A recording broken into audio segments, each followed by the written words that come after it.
Hello, everybody. My name's James. Welcome to another Planet FPL Clash of the Correspondents. And this week, a little bit unusually, we're going to be looking back on a game that happened very recently and is going to be happening again this weekend. Our two correspondents at today's Planet FPL COTC are Aston Villa and Manchester United correspondents. Firstly, Lee Jackson of Aston Villa. How are you, Lee? Very good. And our Manchester United correspondent, Gary Robinson, is in. How are you, Gary? I'm good, thank you. Yeah, how are you? Yeah, very good. Thank you, lads. I shall timestamp this, particularly bearing in mind, who knows, fixtures might drop. We are recording as of Tuesday afternoon on January the 11th. And you two played each other last night. Lee, what was your reaction to the cup match at Old Trafford?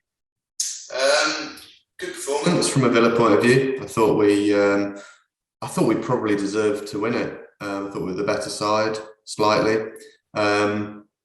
So lots of positives to take. Gutted to go out of the cup because we don't have any Europe or Carabao Cup, but loads of positives to take from it. Good performance. And Gary, your take on the game? Yeah, I didn't think we were great, and again, didn't really have much control in midfield again, and yeah, probably lucky that we got ahead early on, and I'd always had something to hold on to and just control that side of it. But yeah, I think we were probably lucky to win it in 90 minutes. I think Villa, like Lee says, they did play well, but whether they'll be disappointed that they didn't, the last half hour, they didn't really create that much. And I think we were there for the taking, really. And I wonder if they'll, they will regret now they're out. They will just regret not really going for it a bit more, because I think we were there for the taking again. But you know, we're through now, so and a decent looking draw on paper in the next round. So that's the only positive to take from it, because the performance was not much to write home about again. We'll come back onto that, and certainly some concerns we've got about United at the moment. Lee, we last spoke after Dean Smith obviously lost his job. We were just off camera before recording, looking at some stats of Villa's since Steven Gerrard took over. We're surprised to see XG per game quite low, fourth worst actually since game week 12 when Gerrard joined. But it doesn't feel like that. It was really surprising to look at that number. It doesn't. It feels like the performances have certainly stepped up since Gerrard took over. But I suppose in that period we have played Liverpool, Man City, so we've had some tough games in there in amongst those fixtures. So yeah, a bit of a surprise, but no, certainly feeling far more optimistic than last time we spoke, mate. You must do. You must be happy with what Gerrard's doing at the moment. Yeah, 100%. And bringing in names like Coutinho, there is no way that would happen under Dean Smith. So the Gerrard pull factor of him as a manager already seems to be working. Where do you see Coutinho fitting into this team? I'm really not sure, because he was pushed out wide at Barca, is my understanding, quite a lot of the time, and he didn't seem to thrive in that left wing position. So his best position seems to be that role that he did at Liverpool, which was more of a number 10 centrally.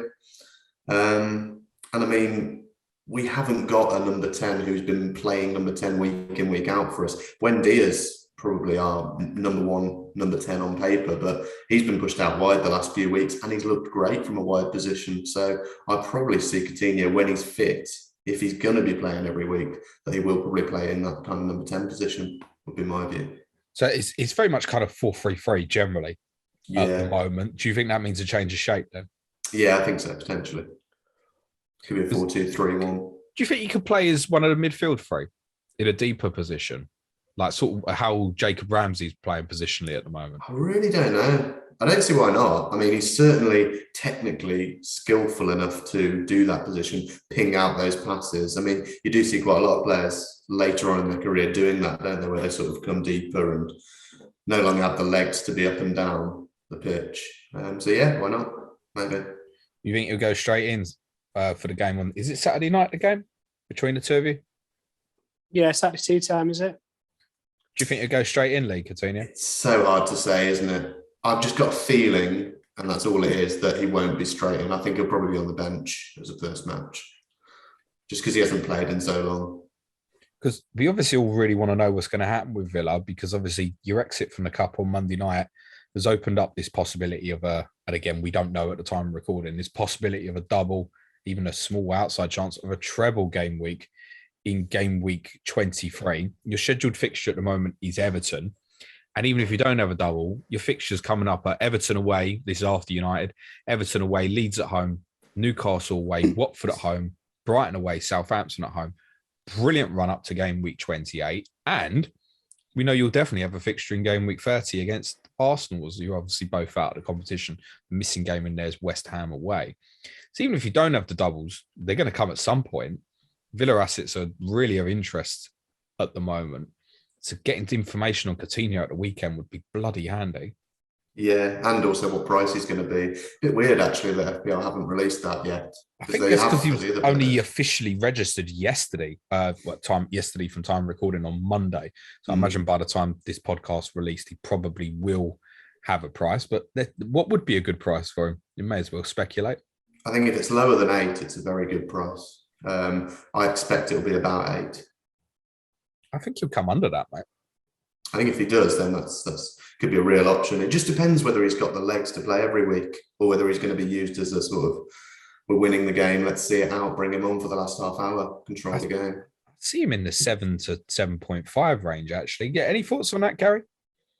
I would expect he might make other players better than him being an option himself, if that makes sense. So I think it might mean that you'd be a lot happy going in on an Ings or a Watkins or both of them if Coutinho's pulling the strings, because Watkins and Ings have, Watkins especially recently, both had decent seasons when they've played, and you know what you're getting from them, and they're both quite cheap in the striker category, really. Whereas Coutinho, I mean, even if he comes in at 8, he's not played in the league for a while. He's had a patchy time at Barcelona and Bayern, and even at 8, if he got down to 7s, it might be worth a gamble. But I think it might be one of them where you say, "Oh, I'll go and get," because you can. If he comes in at 8, he'll be more expensive than Watkins then at that point, wouldn't he? And I think, given Watkins' form with Coutinho feeding him, it might be better to go for the guys that Coutinho's playing with rather than actually plumping for Coutinho. But again, we'd have to see, wouldn't we? Because if he rips up in the first month or two with those fixtures, then we might all be on him. Yeah, it could be very, very quick if he performs very well at the start. Because people know who he is as well, don't they? Which is always, people who aren't as engaged as maybe us lot are, but people who just play a bit more casually, they'll know Coutinho from Liverpool and Barcelona, and he's 7.5 million or whatever, and they'll be straight on him, even if they won't even wait to see the form on it, which maybe some more engaged players will wait to see how he's fitting in and what position and XG and all that, and the less engaged will just go belong straight in. So, yeah, like you say, it could go very quickly. Certainly statement of intent, though, Lee, isn't it? I mean, I've heard some people saying it's arguably Villa's biggest ever signing. Admittedly, it's only on loan at the moment with a view to a permanent. But, I mean, does it feel like that? Does it feel like you've bought a superstar footballer? I think I do think it probably is our biggest signing ever. I mean, on paper, record signings in the past has been Buendia, Darren Bent before that. Darren Bent. Yeah.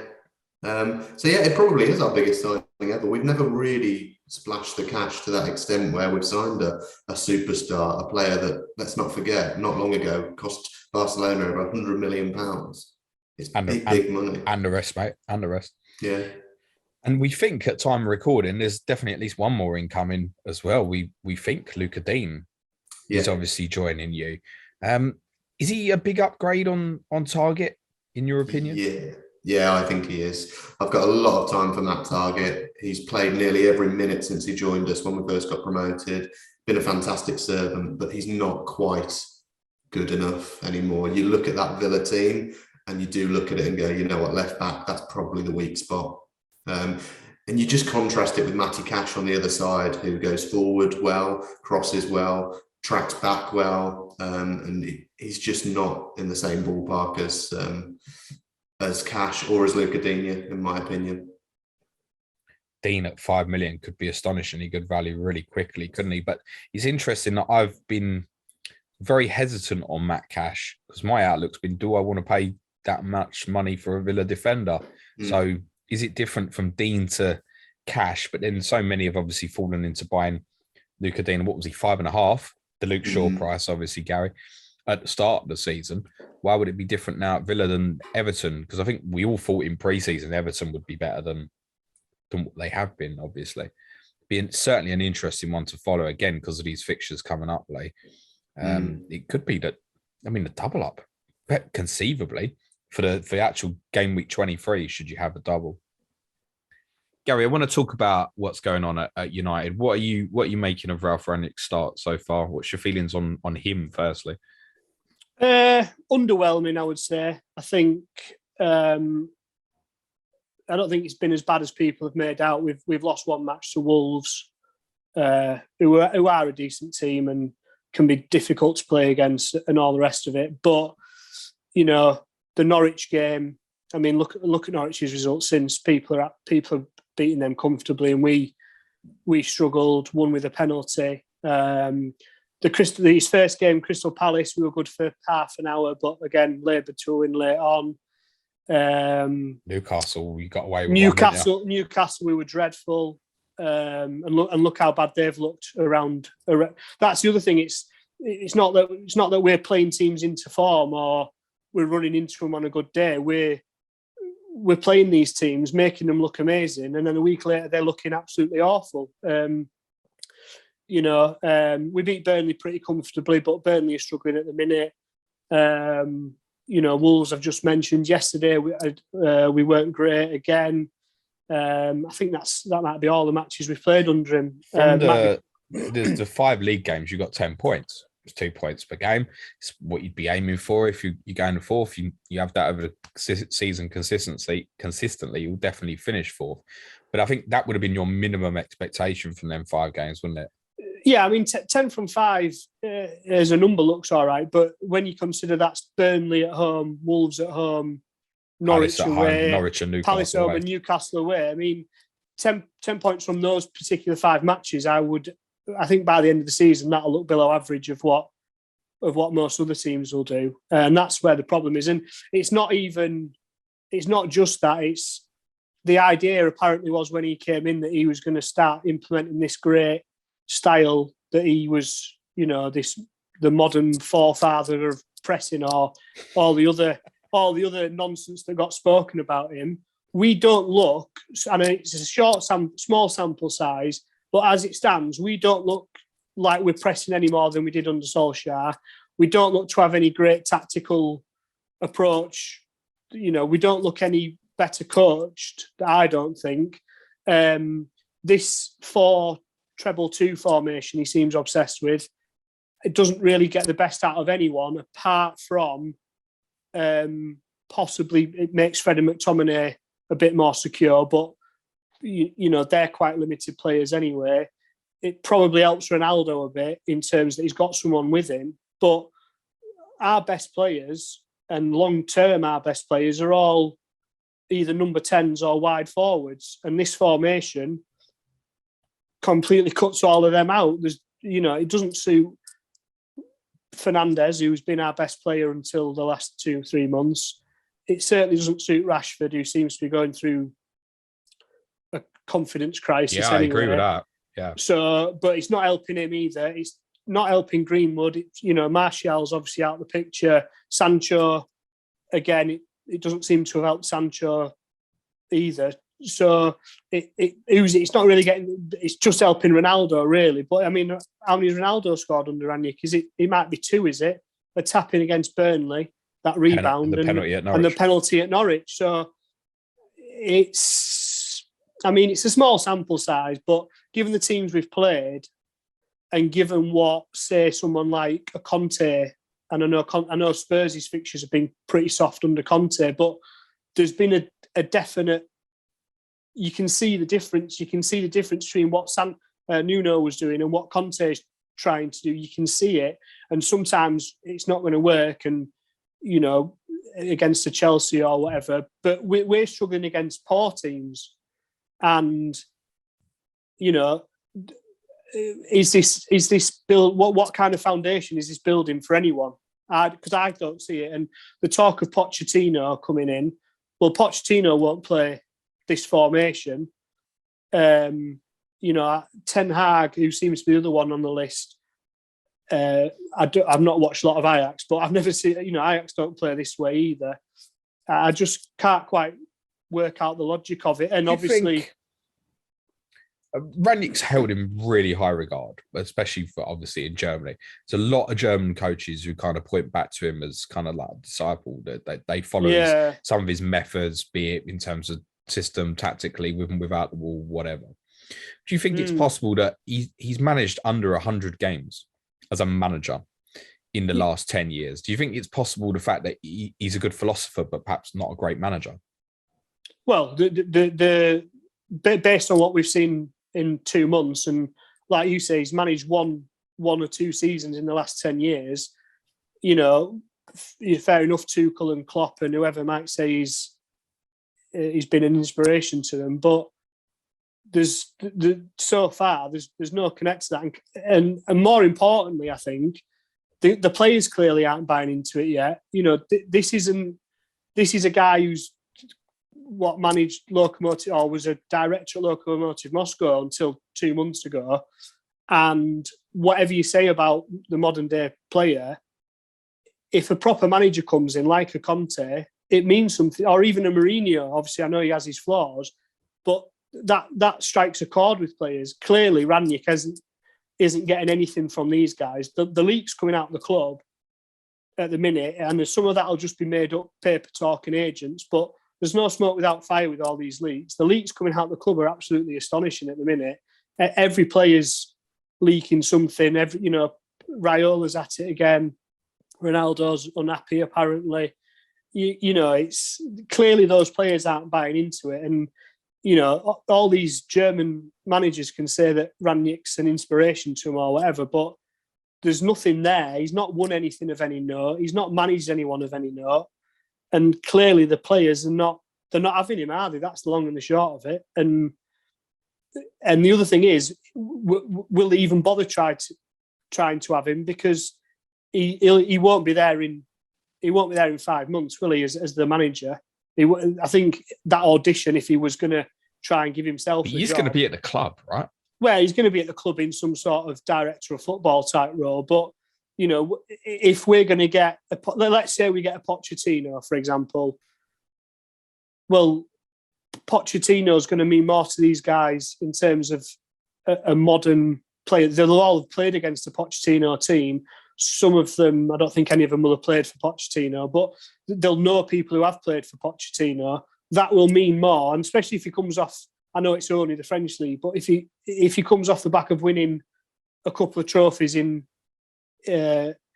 Paris and has a decent Champions League run, that will all mean more than Rangnick and his supposed reputation as whatever he is. I don't disagree with any of that. And I think if we get Pochettino, what's Rangnick's role then? Because fair enough, he might be the director of football, but Pochettino will be a more renowned, famous, popular presence at the club than Rangnick will. So just doesn't seem. Would you change it now? Would you say, okay, look, the plan was for you to come instead, go upstairs, sod it, let's have someone else already? Well, I mean, who would you get? Because we'd be looking for another caretaker then, wouldn't you? My worry is that we seem to be experimenting with Rangnick and letting him embed this pressing system or whatever it is he does. I mean, there's no evidence that he's done that yet. But I think I said when I came, I think last time I came on was just before the Watford game, so Solskjaer's last match. Good news for that, Lee. Yeah. And but I said then the season. Oh, and then I came on straight afterwards, didn't I? Straight after Solskjaer was sacked. Yeah, that was it. I said then the season is still live. This idea that let's just get ourselves to the end of the season and see what we're looking like in the summer. I mean, we can still win the Champions League. We're only Stop laughing at the back, kids. No, I mean, but worst teams in worse form have scraped their way through.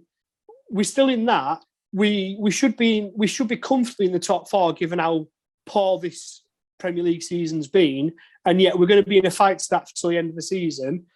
The FA Cup, we're still in. We can still have a really good season, and yet we seem to be jeopardising that to let Rangnick put some mythical pressing system in and, work out what he wants to do in the future with a new manager. Half of them players might, by the sounds of it, goes on much longer. Some of them players won't care who the manager is. Surely a lot of these players have got to be to blame, though, because a lot of them have been there through Rangnick, Solskjaer and Mourinho, right? Oh, I mean, a lot of these players, not a lot of them. Some of them shouldn't be at the club, should they, for various reasons. But this is modern football. It's happened at Chelsea. It's happened at Spurs. It's happened everywhere. These players will get away with it. You're not going to. It's always the manager who suffers, isn't it? It's there's never been a club in the last 15, 20 years who've drawn a line and said, you lot are all selfish, narcissistic idiots and you're gone. It will always be the manager who suffers. So, yeah, these players are to blame, and some of them clearly don't fancy it, and some of them clearly don't fancy Rangnick, and some of them towards the end of Solskjaer had obviously packed in on him. But it's never the players who the odd. It's always going to fall back on the manager. Yeah, it's always going to be the manager. So we can all talk about, is Ronaldo having a bad influence? Does Rashford? What's up with Rashford? What's up with Fernandes and flailing his arms around all the time and not clapping the fans and what Pogba and Raiola are up to, and we can talk about that all day, but that isn't ever going to change, is it? And the new manager, I mean, he could have a bit of a job on his hands if he comes in, if the atmosphere hasn't changed. I think that's possibly the case, mate. Yeah, and that's why you would worry for the likes of a Ten Hag, maybe, because his reputation might be unbelievable and Ajax have played some good football, but never managed people like Cristiano Ronaldo and Bruno Fernandes. Yeah, right? you could probably, Pochettino at least will have had the experience of having to put up with Neymar, Mbappe and Messi fighting over each other, and at least he can say I've managed them, and these, at least we won stuff, and maybe that'll resonate with the players. It's also worth saying with Pochettino, I spoke about this on one of the pods we did last week, that for Pochettino to be able to get the best, he needs a young squad. Yeah. And it kind of brings on to Ronaldo, but I want to come back to him from an FPL perspective. Lee, I just want to get your opinion on United at the moment as a neutral. You obviously watched your team play them the other night. You're looking forward to playing them again this weekend. And you must go into the game this weekend thinking you can beat them. Yeah, I think so. If it weren't for the fact that our record against United, one trip to Old Trafford aside, has been so bad for the last 20 years, then yeah, you would look at it on paper and you'd say, yeah, we fancy this. And I think we do. But yeah, it's been, like Gary said, it's been bleak for United. All the games that I've seen from them this season, especially at home at Old Trafford, the atmosphere just doesn't seem positive. It seems toxic. It seems like the fans are waiting for a mistake to jump on the back of the players. Yeah, you're seeing so many teams going to Old Trafford and scoring that normally you just wouldn't expect that. United fans won't turn on their manager.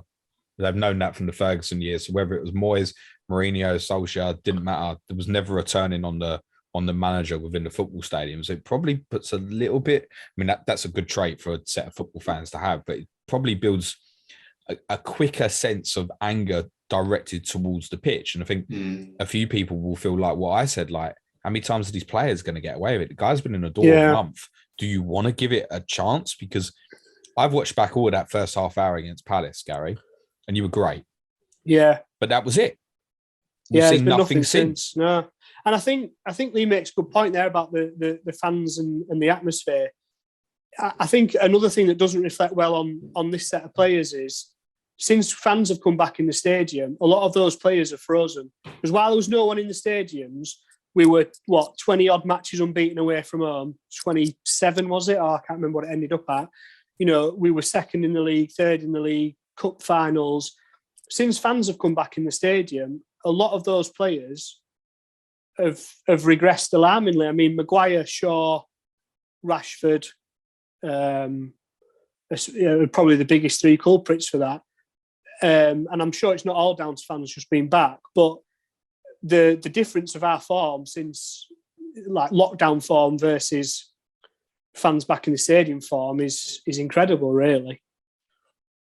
Interestingly, though, a stat for you, Gary. Obviously, last COTC we previewed, as you said, was before the Watford trip. Yeah. And listeners might remember you predicted a draw that day. You could see the alarm bells ringing. Yeah. You conceded 4 that day. Yeah. You conceded 4 goals since that game. Yeah. That game was ages ago. Yeah, we've probably only scored 4 though, haven't we? So I was trying to spin a positive. I was trying to spin a positive. Yeah, we don't concede. I mean, I don't know what the XG numbers are. I'd love to see them though, because I mean, De Gea he's racking up the saves in some of these matches. So not necessarily, especially big, really quite decent saves. It's been sort of classic De Gea for some of the matches where he's been making 2 or 3. Unbelievable saves. I mean, the Norwich game, there was a couple in there, and obviously the Wolves game, there wasn't any great saves, I don't think, but there was certainly a lot of saves. So expected goals conceded per game, in the Premier League games only since Rangnick took charge, 1.21 per game, which ranks you per game since he joined 7th. Tottenham, City, Liverpool, Arsenal, Brentford, and Chelsea. All better than that. But then that's probably again because of the fixtures that you've had. Yeah. I mean, 7th would expect you to be. I mean, Conte's is actually half of that, and Tottenham have had really good fixtures as well, but also played Liverpool in that period. So we would expect United's expected goals conceded to be much better than that. But then also, that's not bad. It's not horrendous at like 1.21 per game. Well, you've got Wolves at home who barely attack. You've got Norwich. You've got Newcastle. It's not a disaster, but it's not, So and we've conceded 4 in the last 6 or 7. Then, so we're obviously overperforming on that as well. So So it's a tough one. I don't think it's been attacking wise that's been the problem. We haven't got that together yet under Rangnick. So I want to ask you both a question, and I'll ask it to Lee first. Lee, what would you say to an FPL manager who said, "I want to buy Cristiano Ronaldo for Ollie Watkins this week"? Well, as an FPL manager who has both, you couldn't give a shit. I'm quite happy with Watkins in my team. I'm more concerned about Ronaldo with the rumours that are circling at the moment. Certainly wouldn't be buying him, but I don't necessarily think I'll sell him. Gary, same question to you. Well, as a manager who has neither, I think if we assume that Villa don't have a double next, because obviously if Villa do double in 23, then Watkins to Ronaldo doesn't really make sense unless you're going to captain Ronaldo this week.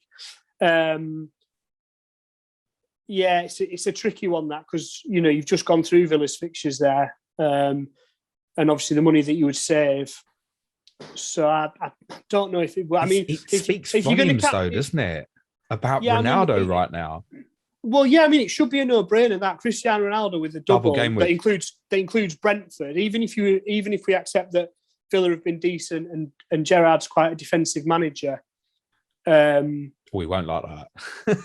Well, he is a defensive manager, isn't he? He was at Rangers. He's only ever played under defensive managers in his club career. None of his club managers were attacking managers, were they? Apart from maybe a year under Rodgers when he was finished. He is a defensive manager, and it's not criticism. It's just he is what he is, isn't he? But even if you say that, and then again against Brentford, Ronaldo, really, we should all be ripping our teams up to captain him. But I mean, I've not got him, and I've got Calvert-Lewin, Antonio, and Kane already up front. I won't. I mean, unless something comes out injury-wise or anything else, I won't be going to Ronaldo. There's just not the need. So, Watkins to Ronaldo, I wouldn't bother. I'd try and spend your money elsewhere. You're in a similar midfield. position to myself, Gary, with the front three. I've got Calvert-Lewin, King, and Antonio. So you're selling either a doubler or people playing Norwich and Leeds. I mean, we're obviously going to release this and look really stupid after Antonio's torn his hamstring against Norwich. But unless he's got injured in that fixture, no, I'm going to leave Antonio against Leeds, I think. And that's in spite of the fact, when you look further ahead, obviously, because you're still in the middle of this brilliant run, Gary, after the double, West Ham at home, okay, it's tough. Yeah. Burnley away, Southampton at home, Leeds away, Watford at home. Yeah. Think, God, I could do with him. But then Salah's got like Leicester at home in 24 will be back, Burnley away 25, Norwich at home 26, which could end up being a double. Then obviously the blank 27, where Ronaldo will look best again at home to Watford, but then your fixtures turn. Yeah, and the other, I mean, you've gone through in the next few weeks as well. Presumably, I don't know which weeks. There's likely to be another couple of doubles fitted in there, isn't there? So then you'd be in a position where you might own Ronaldo, thinking, "Oh, I can captain him for the next few weeks until, maybe even after Salah's back from AFCON." But then if Ollie Watkins gets a double next week of, say, I don't know what the double would be off the top of my head, but, you'd be then thinking, well, is Ollie Watkins in a double better than Ronaldo versus West Ham? Well, it probably will be. And then if Salah's back, and then if, even if Leeds get a double or something, you might think, well, is a Rafinha double better than a Ronaldo captaincy? And before you know it, you've got 12.5 million sat there that you're never gonna captain. So I think if you the game's a little, because Salah's become such a kind of permanent fixture as and when he's obviously back, and the fact that he's got great fixtures to walk back to, it means the majority of people obviously going to go back to him as long as he's fit and available. But because he's such a perma in that position, the debate we had pre-game week 1 about Bruno versus Ronaldo for Bruno versus Salah, similarly, it's kind of dead. Because it's Salah all the time. It doesn't matter so much. And consider, obviously, what we said, game week 27, United are at home to Watford. City go to Everton is obviously an alternative. Chelsea at home to Leicester, although that's, talking about recording in advance, that's probably going to be off as well in game week 27 due to the Carabao Cup final. Villa themselves are at Brighton. Tottenham are at Leeds. I mean, it clearly would be Ronaldo at home to Watford in 27. Yeah, but I mean... 27 looks like that will definitely be a single game week, that, because it's FA Cup 5th round afterwards. Yeah, but is it going to be a blank as well? So there might be people who think, well, I might be free hitting then. So if you think you're going to free hit, that's it.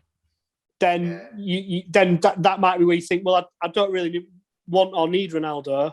And if you know you're going to free, I mean, I've got 2 free hits left, so 27 might be a time when I use it. I might just think, if I get to 27 and I'm free hitting because Liverpool and Chelsea aren't playing, and Arsenal and Leicester is it? I can't remember. Yeah, those are the most likely for. Yeah, so the idea of, I mean, I think if you've got Ronaldo now, you can't come off him really, because you can captain him. Yeah, but I think if you don't have him, I'm not sure there's a massive need to get him unless you have. Oh, go on. I was going to say, this is one of my concerns about buying him. Actually, is that I think if I could afford to go Antonio to Ronaldo this week. Yeah. If I do that, Ronaldo's probably going to sit there for me. And like you, I may end up free hitting in 27 anyway. And I could spread that money so much better over the next few weeks, particularly when basically it's nice of us to plan and look at 27 and say, maybe free hit, and look at both clubs at the moment and go, great fixtures, great fixtures. The reality is all we're doing at the moment as FPL managers is jumping into the team that's doubling and buying their players. Yeah. And reacting to that. That's all we're doing. Yeah. Every year. Yeah. This is obviously highlighted so much. And then you look at, say, Villa's fixtures and the kind of spread. I mean, if you look at Watkins' value versus Ronaldo, and if we're removing the captaincy from the conversation, he's just generally speaking, I'm not saying specifically for this week, is Ronaldo worth the extra over Ollie Watkins at the moment? Well, no, I mean, he must be nearly double the price of what is he? Is Watkins 7? What's Watkins Lee 7? Yeah. Right. Ronaldo's right, 12.5. Right. All right. So you've got whatever that is, 6 million. Let's call it 5 mil difference. Yeah. So you I mean, what's that doing to you? I mean, it's turning your 4.5 into a.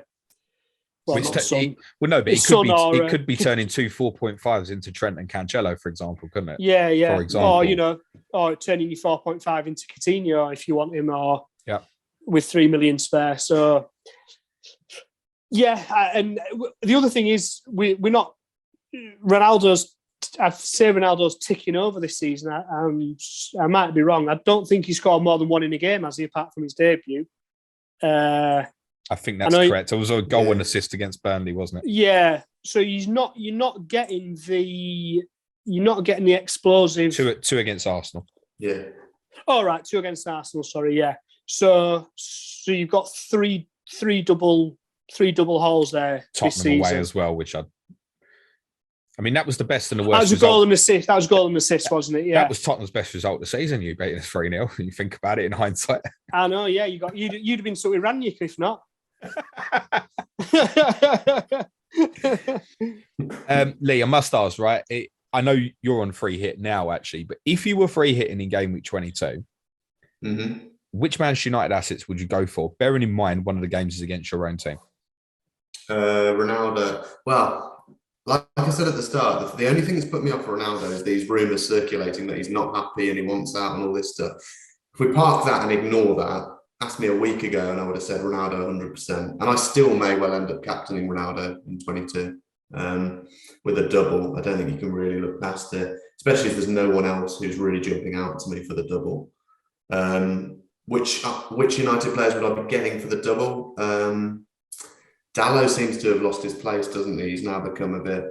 We played, obviously, the game between the two of you on Monday night, and I was originally thinking I'm just going to bench him, but having thought about it more, I think I've got to play him, haven't I? I've got to start him if we've got the player. I think I've got to start him. I think so. Other than Ronaldo, I'm struggling there. Gary? If you had to have 3, I think you'd go Ronaldo, I think De Gea, I think the save points, and I think we'd probably be good for 1 clean sheet, I would say. I don't know which game necessarily, probably not the Villa game. But even if we don't get any clean sheets, he'll probably get you 2 3-pointers, or maybe a 4-pointer and a 2-pointer. So there's a 6-pointer for you anyway. The goalkeeper positions are not great this season. I don't think none of it. There's not a Martinez type season by anyone. So I think De Gea, Ronaldo, and then I think really is Shaw back in the conversation? Well, don't start him off, Lou. Well, he's suspended for the Villa game anyway. So correct, yeah. if you're free hitting, yeah, I wouldn't go to Shaw. You'd probably have to avoid all the defenders. I think that plays into getting De Gea as well, because he's a similar price to them all anyway. I think you're pushing it to get a third because you're gambling on any of the rest of them starting. I mean, I think Fernandes will probably start both games, but he's incredible, isn't it? He'll be affordable to everybody on free hit. Yeah, well, I might buy him just in actual real, not on a free hit, but purely because I can't. I've got the 3 forwards I've just mentioned, so I haven't really got any room for manoeuvre to get a doubler there. So my most obvious cash cow is to sell Sterling, who's got Chelsea, which is not the worst game given how Chelsea are playing. But so I could do something like Sterling to Fernandes just to get a doubler in. Now obviously the move would have been to go to Son, but that's only because I've got 3 strikers that I don't want to sell. I think if you haven't got Ronaldo, you'd rather spend your money on Ronaldo than Fernandes. But yeah, such limited options in midfield, isn't it? Everyone who's sat there with a Son or a Sterling is going, who do I want? Yeah. Well, I think most. Yeah, I think you end up coming down to the Tielemans or the Maddison lot, don't you? And hoping Leicester have a double, which we assume. I know they got tonight's game cancelled, but presumably they won't be allowed to cancel another one. Just as information in terms of potential future doubles for United, very briefly. Because of your Champions League involvement, it is restricted to more nights than technically Villa could have a double game week in any week as it stands technically at the moment. Yours are restricted to game week 25. So obviously your additional fixture you still got to have is obviously Brighton at home.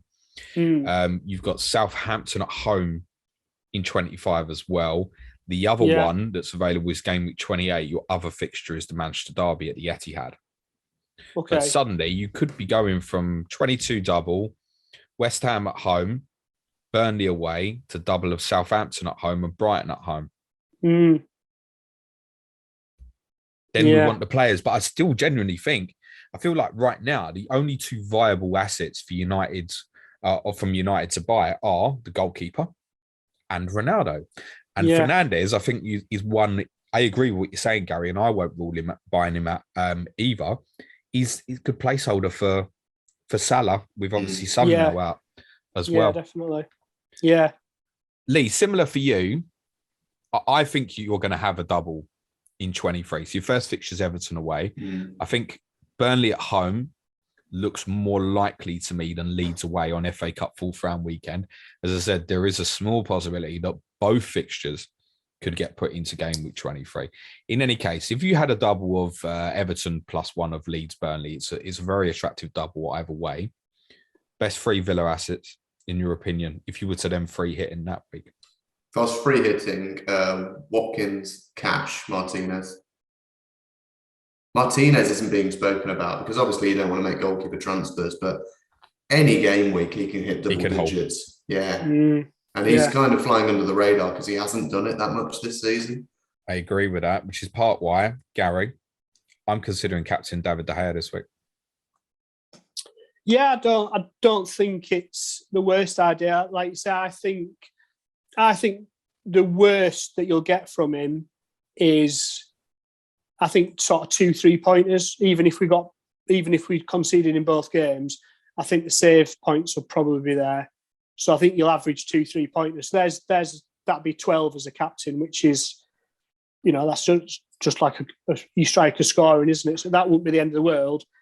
If we keep a clean sheet, and you get a save point, there's a 7. And so even if we, if you just had a 2, to be honest, that's what I'd be looking for. 2 and a 7, something like that. Yeah, 2 and a 7. So then you're at, that's for your striker to do that. You'd need a goal and a man of the match points, wouldn't you? So I don't think it's the worst idea. I mean, I think there's not a lot out there, is there? I mean, I'll be captaining Kane, I think, as long as Ronaldo. I'm not buying Ronaldo. So. Okay, so you're not going to have, right?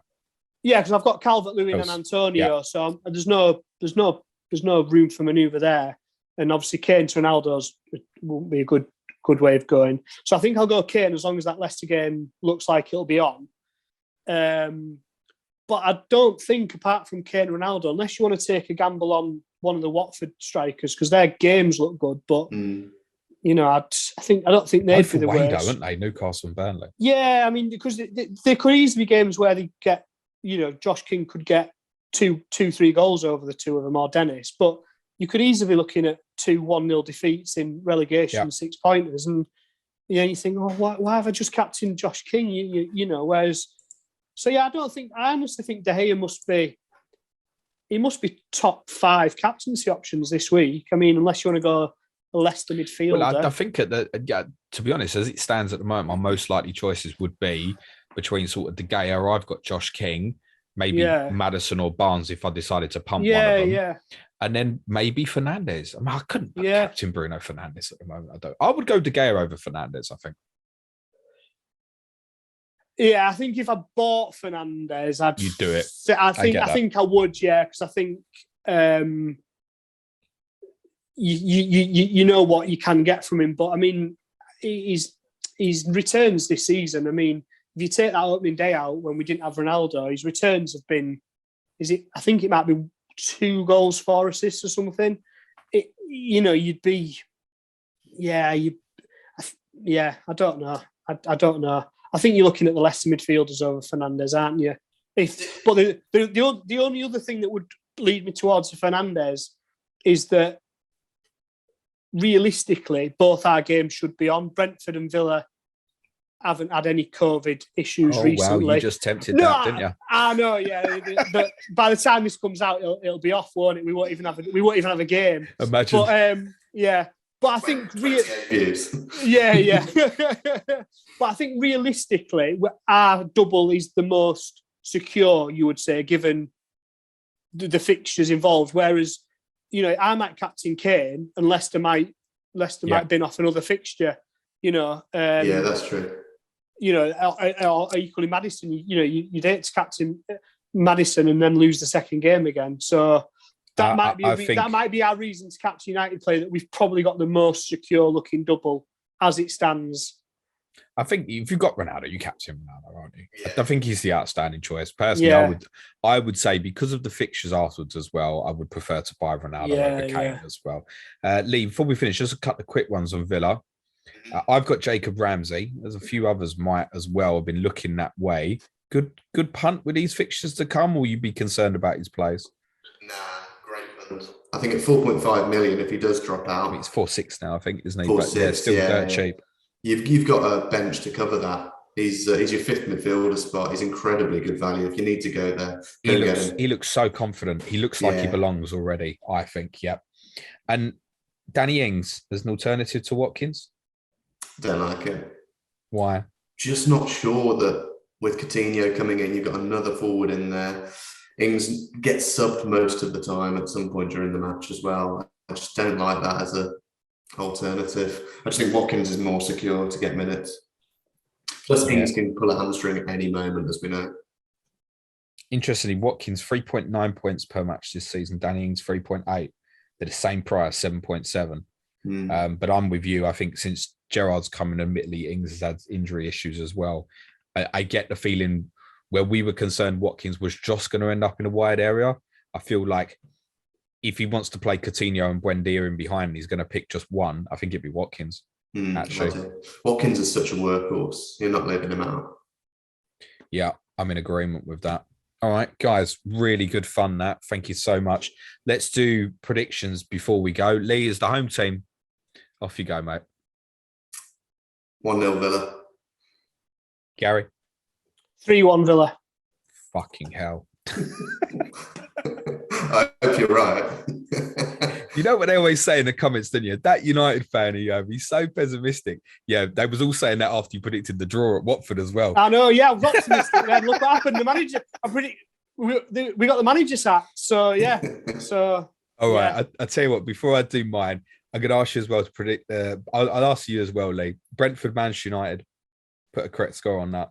Oh, bloody hell. I feel like I'm biased because I've got... oh no, that's my free hit this week. I'm chatting shit. Brentford, Man United. 2-1 United. Gary? I think we'll win 1-0. I'm going to go... I think Villa will win Saturday. I think they've got the tempo and the style that they want to play. They're obviously going to kind of extra motivated, got a little bit of bitterness with what happened Monday night as well, plus the atmosphere of Villa Park. And I think them fullbacks in that against that narrow 4-2-2. I don't like it. I'm going to go, I think 2-1 Villa. I'm going to go the same as you, Gary, as well for the Brentford game. I'm 1-0 United. Yeah, I think you'll win. I think you'll win at Brentford, and that's the one where I can see the clean sheet. I think Villa on Saturday is actually going to be a really difficult game for you. I think they're in a good moment, and I think we should certainly have eyes and minds on Villa players for what's to come. Really interesting. Thanks so much, guys. Lee, where can everyone give you a little follow, mate, on Twitter? Lee_Jackson_92. Fantastic. And yourself, Gary? At is my cat playing. Brilliant. Next week's Clash of the Correspondents, just because I like pain, is Chelsea versus Tottenham with Ted Moore and Ricky Saunders. That will be out for you next Thursday ahead of game week 23. Thanks very much again to Lee and to Gary. Give the guys a follow on Twitter, everyone. Be nice to each other, everyone. Cue music, please, man child.